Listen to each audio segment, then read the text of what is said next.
Are we all ready? Thank you. I'd like to call the meeting to order. The meeting is being held in the council chambers and is open for public attendance and participation. I do want to say before we start roll call, we do have an excused absence with Commissioner Dale. He's out of the country on vacation. So can I have a roll call, please? Chairperson Silman. Here. Vice Chairperson Brookman. Here. Commissioner Knorr. Here. Commissioner Sandu. Here. Commissioner Gill. Here. Commissioner Dale. Commissioner Campbell. Present. Okay, the Pledge of Allegiance, we're going to have, sorry, I wanted to say the little elf, but I'm not. I'm going to Commissioner Gill. Yeah, our little elf. Of the United States of America, and to the republic for which it stands, one nation, under God, indivisible, with liberty and justice for all. Okay. So you are welcome and encouraged to participate in this meeting. Public comment on items not listed on the agenda will be heard at this time.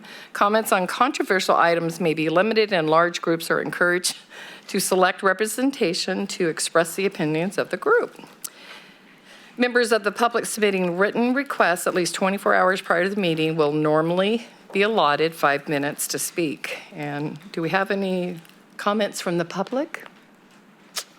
Okay. Seeing none, I would like to move forward. Members of the public may address the Planning Commission on items of interest within the city's jurisdictions. And do we have any comments from the public? Okay. All right. Are there any agenda modifications?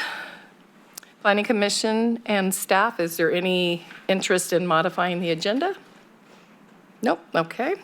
Conduct a vote to approve. Shall we just all in favor? Do we need a roll call for that? Okay. Okay, make a motion. I'll make a motion to approve the minutes from September 27th, 2023. Okay, Commissioner Knorr? I'll second that. Okay, all in favor? Aye. Any opposed? Okay, there you go. Minutes from September 27th, 2023. Commissioner Silman.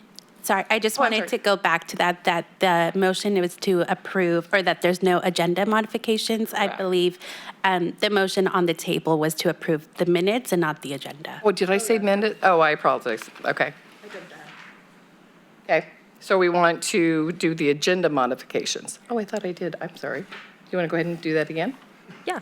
I'll make a motion. Nervous, I guess. I'll make a motion to, that we won't be making any agenda modifications. Correct.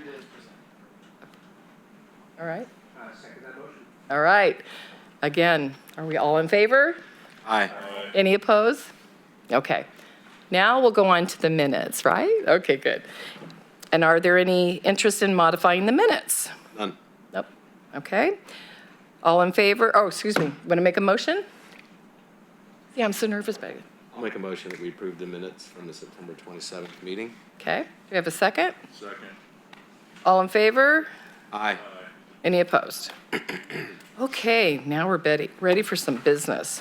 Consideration of use permit for monopole cell tower, UP 23-02, located at 223 Clark Avenue, the southeast corner of Clark Avenue and Clinton Street. And we have Assistant Planner Aaron Brown will give us a presentation.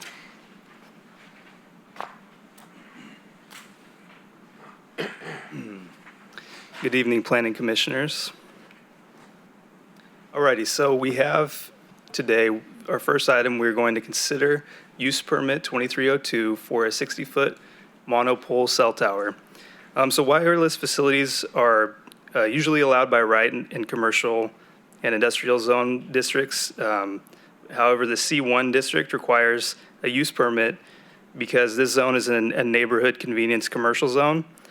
And the use permit allows for staff to address any compatibility issues that may arise. All right, so project Project proposal. The components of the project include a 60-foot monopole cell tower. It's going to be disguised as a pine tree. We have a mitigation measure to make sure that the pole itself is painted to look like a tree, so dark brown. There is ground equipment, including a diesel generator. This will be shielded by a 30-foot by 30-foot fenced area, and the fence will be 8 foot around the entire perimeter of the lease area.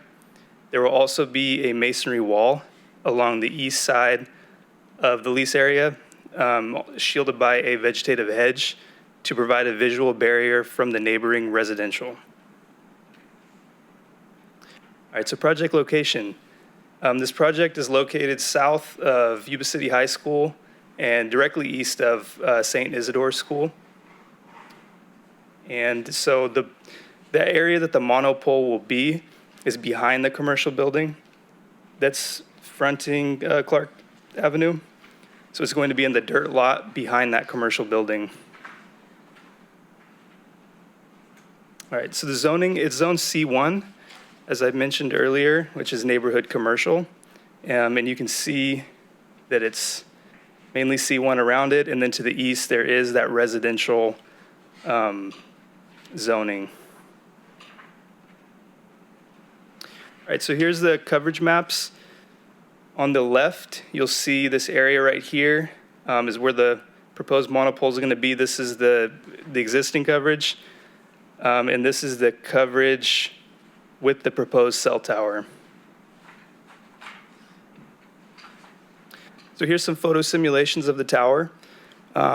This view is looking southeast from Clark Avenue. So the top picture will show what it currently looks like. Bottom picture with that proposed cell tower that's disguised as a pine tree. This is looking due east. This is looking north. And this is the southwest photo simulation. Alrighty, so availability of city services. City services are available to the property. However, the site is unstaffed, but water will be available for that, that required hedge.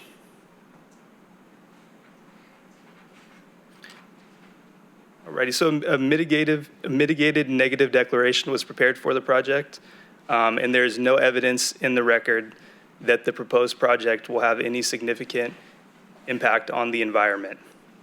I also would like to point out that a noise study was prepared for the project because of the diesel generator, and the noise level was determined to comply with city noise standards. So use permit findings, Yuba City Municipal Code states that the approval of a use permit shall only be granted when the following findings can be made. You'll see them here. And staff has determined that all of these findings can be made, and the evidence for that is going to be in your resolutions. All right, so the recommendation is to conduct a public hearing and make necessary findings to adopt a resolution of the Planning Commission of the City of Yuba City approving Environmental Assessment 2309 by adopting a mitigated negative declaration subject to the proposed conditions of approval and mitigation measures, and approving use permit 2302 for a 60-foot high cell tower and related ground equipment on an approximately 1,000 square foot leased area located at 223 Clark Avenue, a portion of accessor's parcel number 53-174-001. Alrighty, so that concludes my presentation. We also have a short presentation from the project representative, Melissa Vios.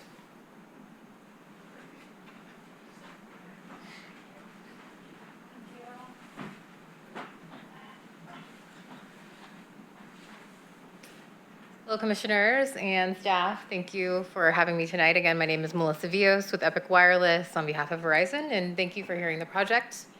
I want to give a quick kind of background on the application timeline. We started our initial search and determined the gap in coverage Verizon did in 2017. So it's been about 6 years kind of in the works to try to find a good location for the site. We investigated multiple candidates and designs and determined that the location on Clark Avenue was the best location. We worked with the planning staff over the last couple months to make modifications and changes to the design so that it could fit within the code, and then finally led us here tonight to the hearing.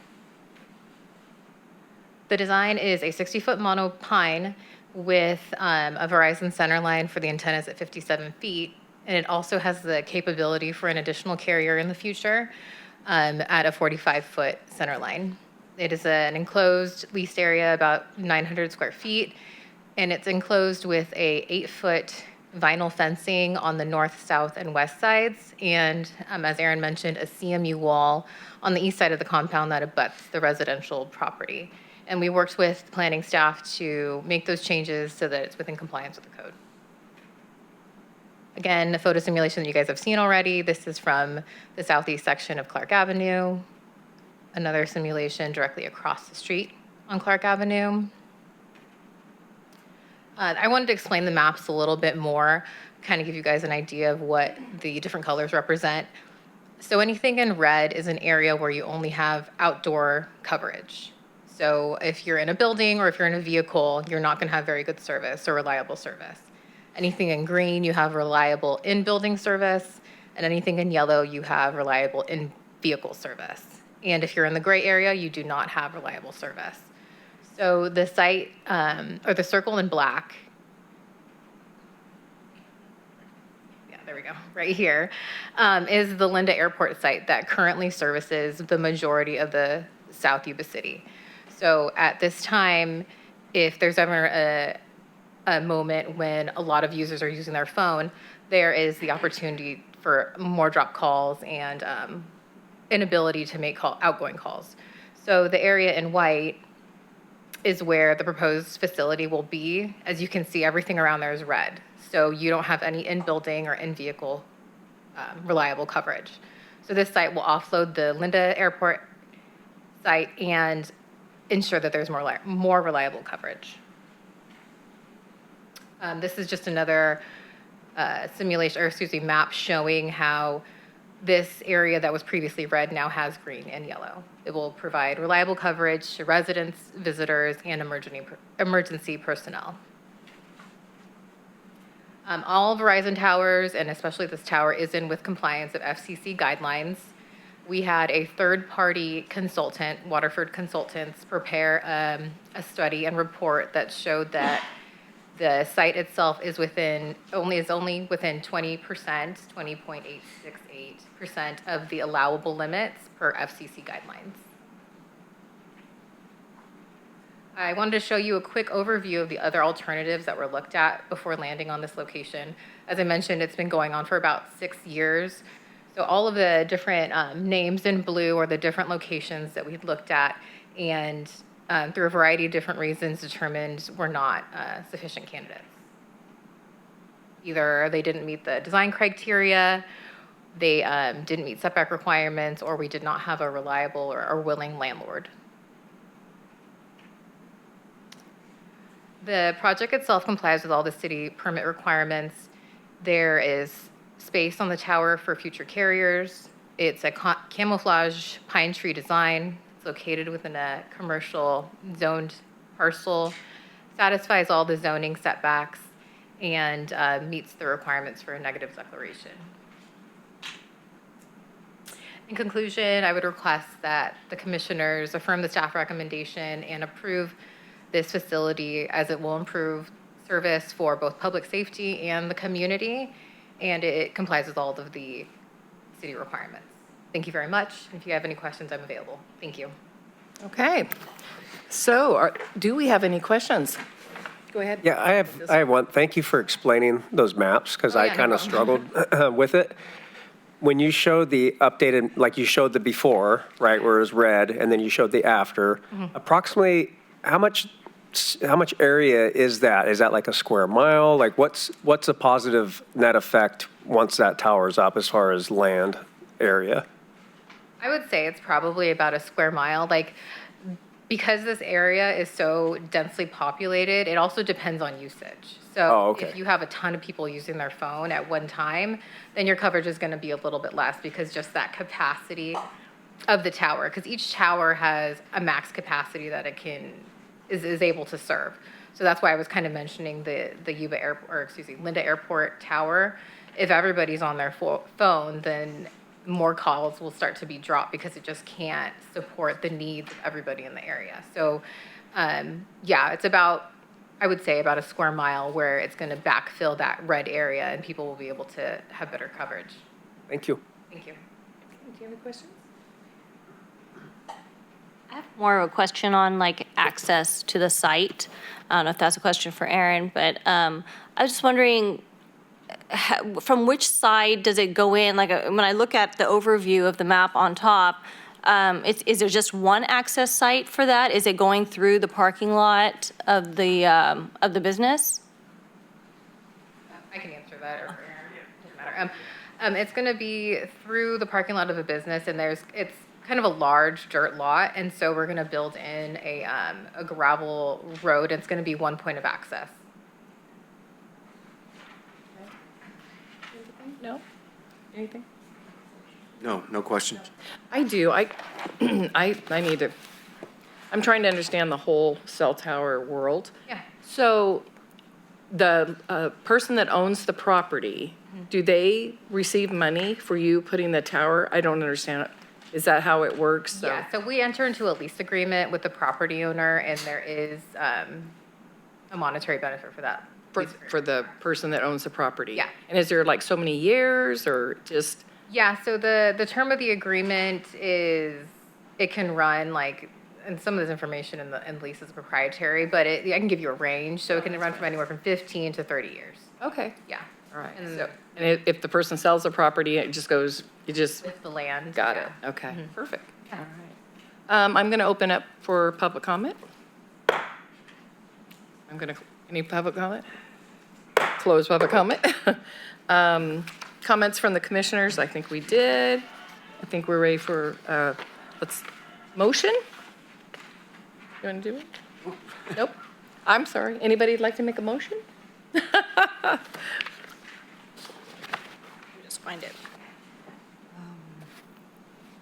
I'd like to make a motion that following the close of public hearing, adopt a resolution of the Planning Commission of the City of Yuba City approving environmental assessment 23-09 by adopting a mitigated negative declaration subject to the proposed conditions of approval and mitigation measures and approving use permit 23-02 for a 60-foot high cell tower and related ground equipment on an approximately 1,000 square foot leased area located at 223 Clark Avenue, a portion of assessor's parcel number 53-174-001.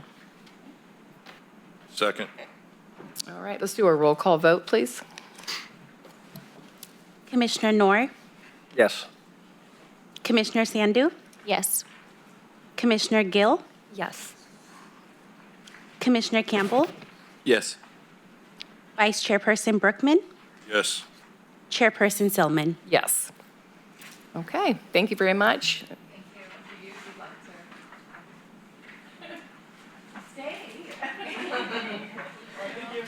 It'd be riveting. Yeah, get ready.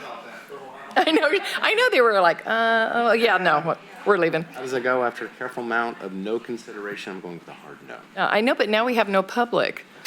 Okay, so we're going to go on to number 6, consideration of a zoning code amendment, ZC 2301, to revise section 85-604 of the Yuba City Municipal Code regarding parking standards for boats, utilities, and recreational vehicles in residential areas. Oh, Deputy Director of Development Services, Doug Libby, will present. Chair Silman, thank you, and good evening, Commissioners. Yes, not every day we get to think about tuning up our standards, so it's a little bit different from the typical project you see.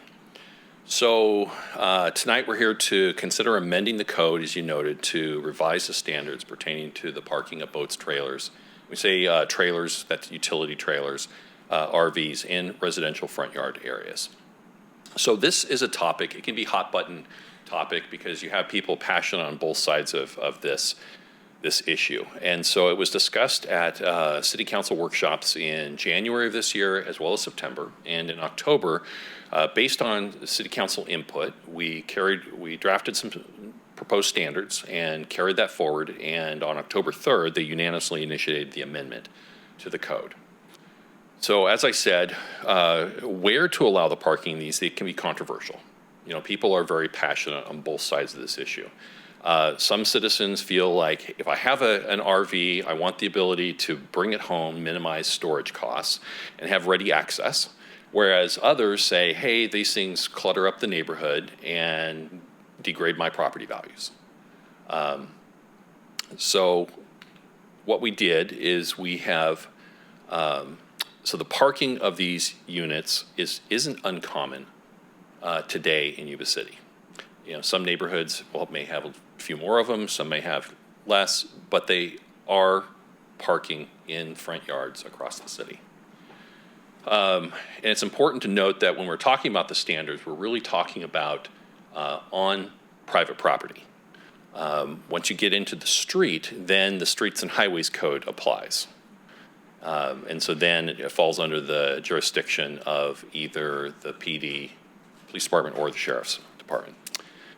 So today, if you have a boat, trailer, RV, it must be parked behind the wall of a residence facing a street, and you must provide screening. So typically that'd be a gate in front of it, and it either has slats or it's a solid wood gate. So the next few slides are examples of what code enforcement sees out in the wild of Yuba City. So you see today, which is out of compliance. Some other examples.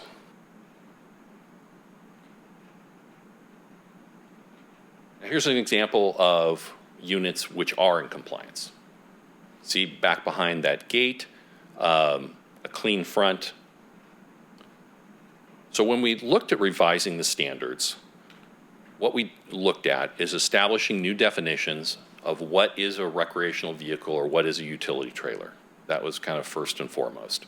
And then we looked at, well, so the proposed standards would generally allow for the parking of a single boat, utility trailer, or RV in a front yard area. Parking areas would be developed to a similar standard as the existing driveway. So if you have a concrete driveway today, you would have to have a concrete parking area for your unit. But if you live in an older part of town, and you may have something different. If it's gravel, if you're in a really old part of town, then you could actually have a gravel parking area. So strip driveways utilizing concrete, asphalt, or pavers may be installed under each wheel from the road to the designated parking area. And if you're going to have to cut in a new driveway with the city street, then you're going to need to get an encroachment permit in order to do that. You can't run any stormwater off on your neighbor as a result of developing a new parking area for an RV unit. You must park in front of an existing garage or front side yard area and not in front of the home's living area. We do see some of that. And that's probably going to be a potential future code change. But as far as when you're parking in front of an existing garage, if you look at more recent lots, you're looking at a garage being 20 foot from the property line, minimum. There's some cases where we've reduced them down to about 18.5 feet distance. So we're not talking about parking 45-foot long fifth wheels. If you're going to park in front of your garage, you're really talking probably about a 15-foot unit. Because when you factor in the hitch and everything, that will get you close to the requirements. You also must, per these standards, park at least to have it a minimum of 12 inches from back of sidewalk. And you can't artificially raise or lower it in order to meet that standard. Park unit can't exceed 12 feet in height. Utility connections can only be temporary, 7 days. So we don't want to see permanent connections to water and wastewater. Covers can be fitted. They're not required, but they can. If you're going to put one on there, they must be fitted in good order and untorn and no tarps. So what comes to mind is the requisite blue tarp. That would not be allowed. So parking areas cannot create a site distance to your neighbors for them accessing their properties. If you have a lot that is greater than 0.3 of an acre, alternative parking locations and surfacing could be considered by the director because you got a larger lot than the average. And then on lots greater than a half acre, that's going to be rare circumstances. You could consider a second unit in a front yard area, and alternative parking location surfacing could be considered by the director.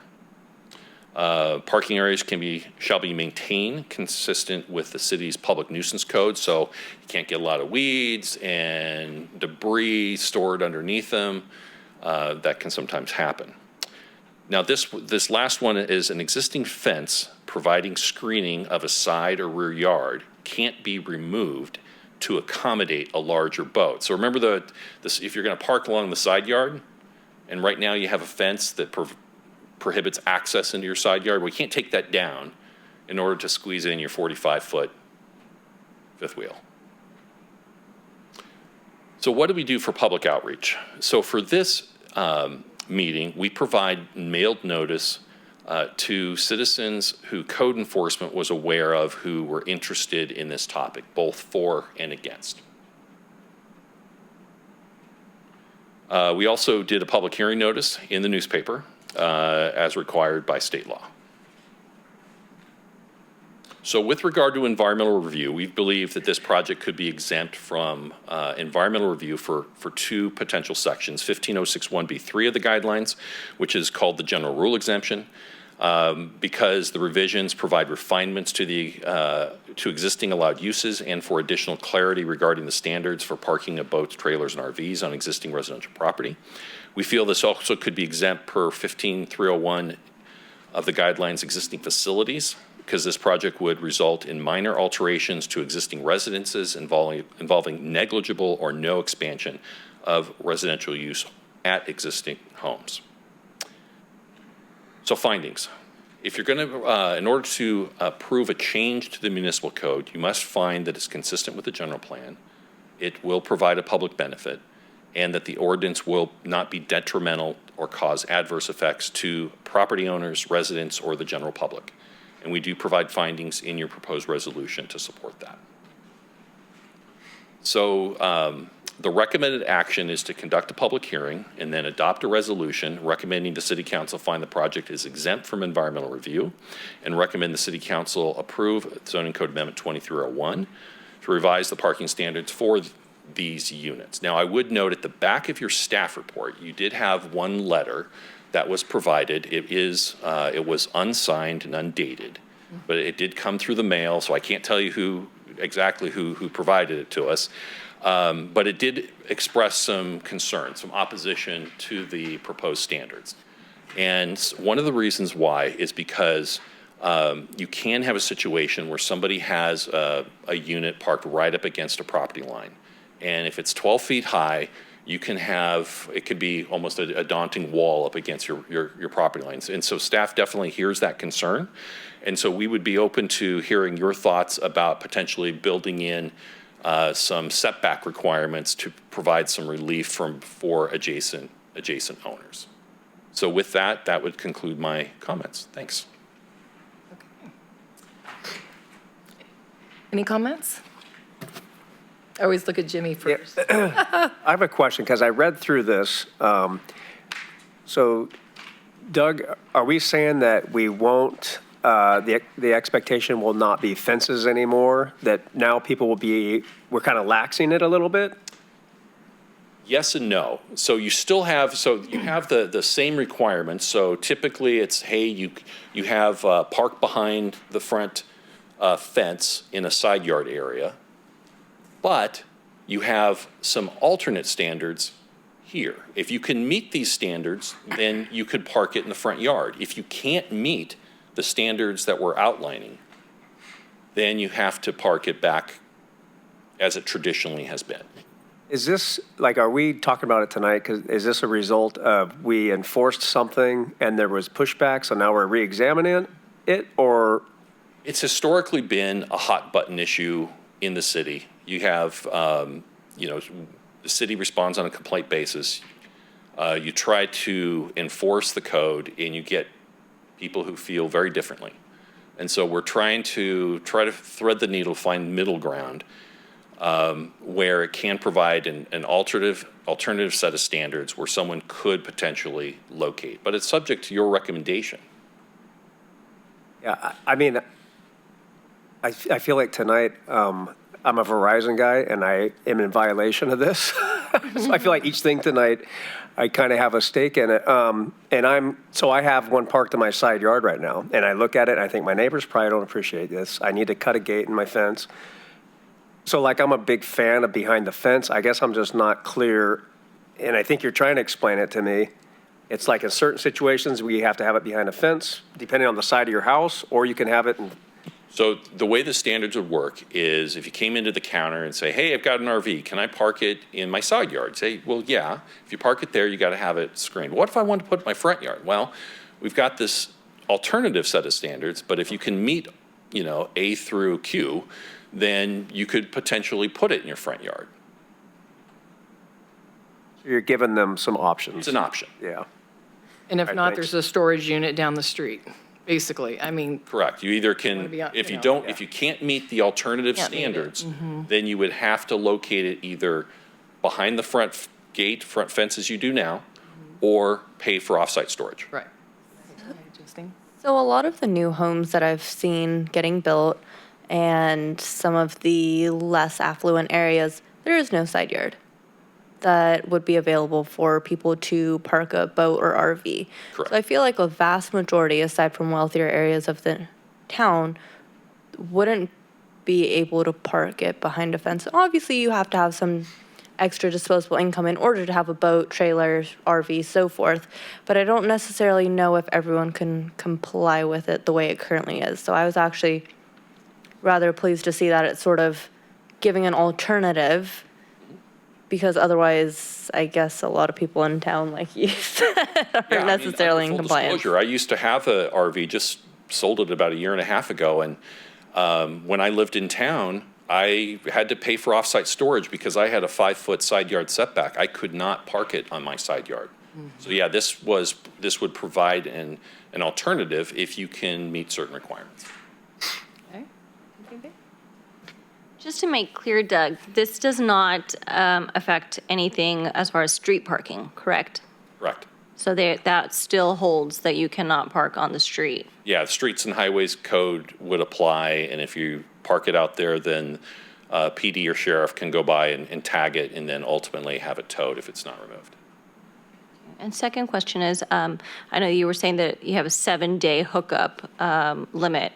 Who enforces that? How would that be enforced? So the city does respond on a complaint basis. So typically, we would get a complaint and say that, I think someone's living in this unit. So code enforcement would go out, would identify yes or no, it's connected up, would make contact with the property, and also they could start the clock then, noting that, hey, this thing's hooked up to water or wastewater.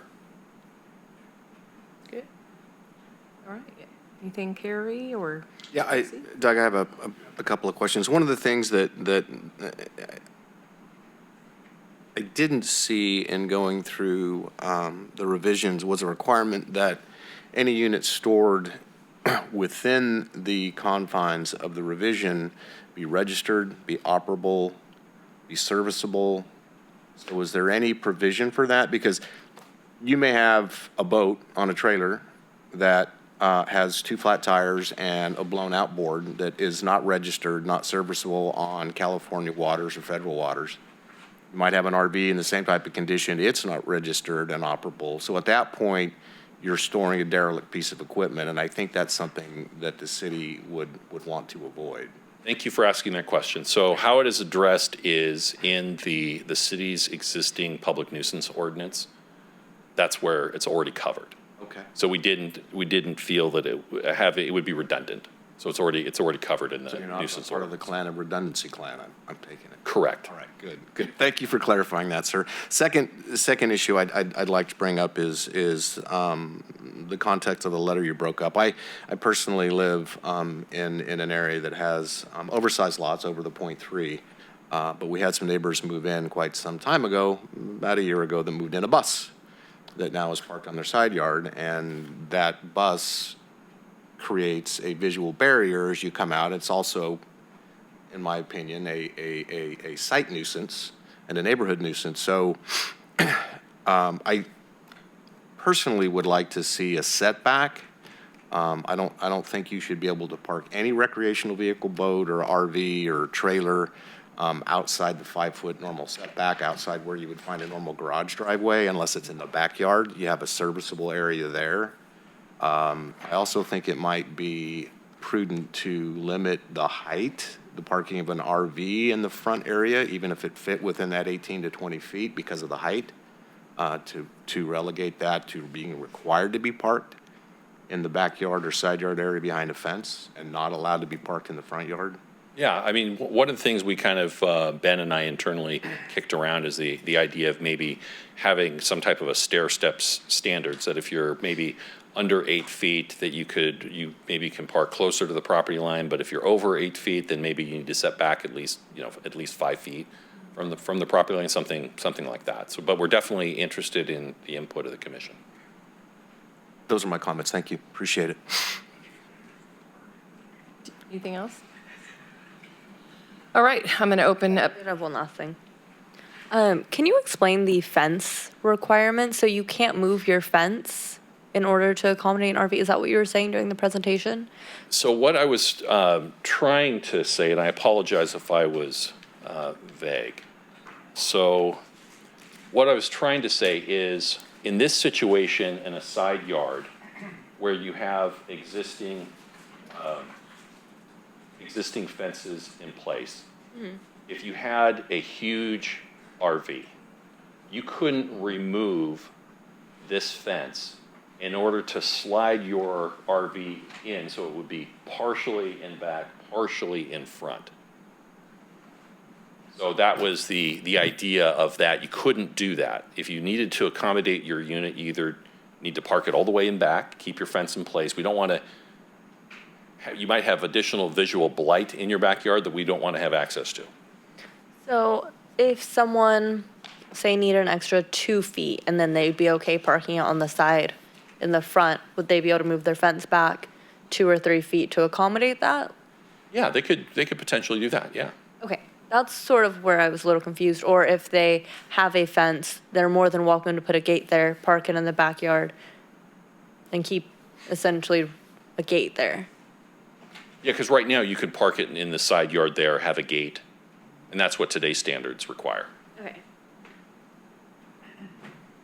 So in my mind, I'm driving down Pepperwood, and they have those big, wide driveways. And there's lots of, mobile homes or whatever they're called, trailers. So those are the ones, too, that, they have that property in the back.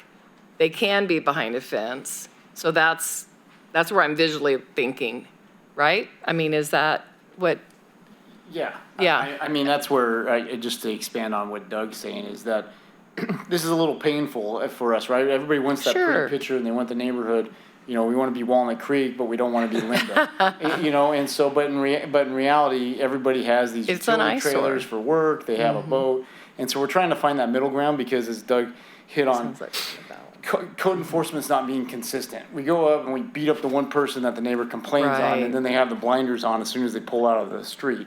And then some of those neighborhoods that are more affluent, you go to Wildwood, they have a huge lot and there's plenty of room, so they park it in the back. But if Right. you go southeast, South Yuba City, every single house has some sort of utility trailer or something in there.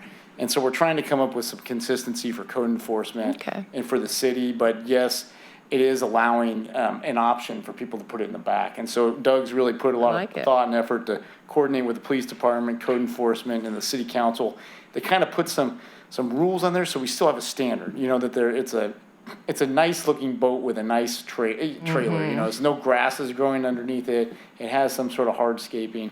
But we're gonna give, if somebody comes home and they have their work trailer hooked to their truck and it's in the right spot and it's not too tall, that's really gonna be okay with this proposal. But, we definitely like any of the input, like what we're hearing is we'll make sure we enforce like some sort of, we'll review for the standard, and if there's any setback standards, we'll take, because it is kind of allowing this, by code to have that option, and, where it's just kind of happening Wild West right now. Yeah, no, I think it's great. I think it's a lot of work was obviously put into that as you drive on the south side. I maybe go back a slide too, Yeah. Doug. You went through like the Wild West. I was kind of thinking out loud, like, okay, so the Wild West here, what you would see is like the blue tarp would be no-go. And if it's not registered, then we'd have clear, hey, guys, start beating these guys up because we give you an option, but you're not in the rules. And then, I don't know, all of those look pretty rough. But, Yeah. but I've seen every one of those houses, I so swear. maybe like the one you have there on the right with the car trailer. Yeah. That car trailer probably is okay under this proposal. Right, because you might need it for work, yeah. Yeah. So it's not like you're going to go out and bash everybody. You're looking, this is what you're looking for, these type of challenges. Yeah.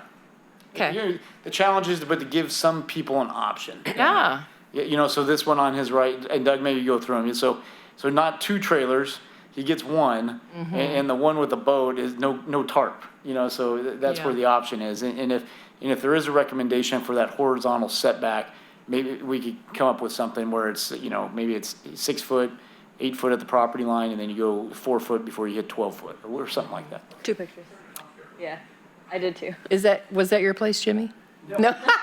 If you need another Wild West picture, do North Carolina and Jones, but please don't show any addresses. There you go. No, we're looking good there. No, I think my biggest thing was I just want, can you guys hear me? Yeah. I just want to make sure that those people who are using trailers for their job and are working are still able to park without being penalized for not being able to afford a bigger house with a side yard and so forth. Yeah. That's why I was happy to see some of the options that were presented. Alternatives. Okay, well, then I'm ready to go public comment. Any public? No public? Close. All right, let's go to vote. We have a motion. Can somebody make a motion? With the suggestions that we gave? Ready, Jimmy? Okay. All right, I motion to adopt a resolution of the Planning Commission of the City of Yuba City recommending the City Council find the project, oh wait, am I on the wrong one? Zoning code? 6B? Yeah. Oh, okay. Uh-huh. Exempt from environmental review pursuant to CEQA guidelines, section 15061B3, and recommend the City Council approve zoning code amendment 23-01 to revise the parking standards for boats, utility trailers, and recreational vehicles in residential area, and also to include setbacks, Side yard setbacks. side yard setbacks found by the city. Even consider units maybe greater than 8 feet in height have to set back a minimum of 5 feet. That Is sounds that good. consistent with Sounds the- reasonable. Yeah. Commissioner Campbell, like since you're living it, if that were to be adopted, would those guidelines mitigate what you're, I mean, this is a school bus that's okay, 32 feet long and but. well, maybe to your not. Point, yeah, I mean, it's still a monolithic eyesore, and that's kind of a different issue, and we've talked about thinking- the depth, but they've got the setback there, but I think for the city's purposes, to require anything over 8 feet to meet a minimum of a 5-foot setback would be acceptable, I think. Okay. If Good. we could add that to your motion, it'd be Okay. appreciative. I know, I kind of stopped midway. So do you want me to go through the whole thing in, or I can just add? Just add the Yeah. 5 feet. Please don't. Yeah, and then add the 5 feet setback for vehicles meeting that criteria. Okay. Thank you. Let's do a roll. I'll second that. And you got a second, okay. Roll call vote? Oh, did you have anything? Nope, we're ready. Roll call vote, please. Commissioner Noor, Yes. Commissioner Sandu, No. Commissioner Gill, Yes. Commissioner Campbell, Yes. Vice Chairperson Brookman, Yes. Chairperson Silman. Yes. Okay, so now we're ready for Doug Libby to provide an update on future agenda items. Oh, I'm sorry, go ahead. A 2-minute break. Well, you got 2 minutes. Okay. And then Ben Moody, you're on deck after that. Got to vote with your heart. That's how it works. No, I gotta fix my eyesore. Is it, yeah. Look. Yeah, I've gotten so busy with work that I just, you toss things. But I look through my neighbor's lens and think, I gotta do that. My big concern was always on the street, and sadly, there is a section that. But I like what I do appreciate is now you have parameters for code enforcement, because that's just like having a policy. You have to, because if they didn't have. Sorry. Now they take it seriously. Yeah. Are those really, do you ever run into any, I imagine there's pushback from residents. Oh, absolutely. I mean, Those are my rights, whatever. We get threatened, why are we picking on you and not picking on the neighbor, and and then we're not implementing it consistently and fairly. And so, Yeah.